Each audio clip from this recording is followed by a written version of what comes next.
April 13, 2021, nakilala ko si Ilocana sa bansang Taiwan at kami ay sinubok ng maraming taon.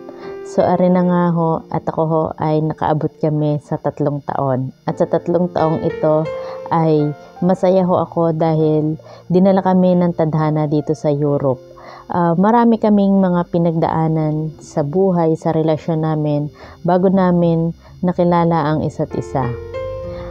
Si Bebe ang taong hindi ko ho maintindihan ang ugali, charot. Ganyan din ho ang ugali ko, hindi ko rin ho maintindihan. Siguro gayon ho talaga kapag pinagsama ang Batanggenyo at Ilocano at higit sa lahat ho ay 10 years ang aming gap. Anyway, highway, gusto ko magpasalamat sa girlfriend kong ito na nag-alaga sa akin, nagmahal, ng away, etc. etc.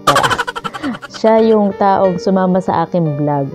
At kahit ako ho ay may sakit, ay talaga naman ho ginagampanan niya ang pagiging girlfriend sa akin at higit doon pa sa pagiging girlfriend. Ang amin hong relasyon ay hindi lang ho para sa aming pansarili at mas pinapriority pa rin ho namin ngayon ang aming pamilya. Kami naman ho ay nagmahalan sa parehas na kasarian ay ang importante ho ay wala ho kaming naaapakang ibang tao. Sobrang mahal ko si Bebe at dahil sa kanya ay mas naging interested ako sa pagbablog. Siya ho ang nagturo sa akin na mag-vlog kaya ho ako'y garneka loko, charot. So, thank you baby sa pagluluto mo sa akin sa araw-araw. At ngayon ako ay naoperahan na.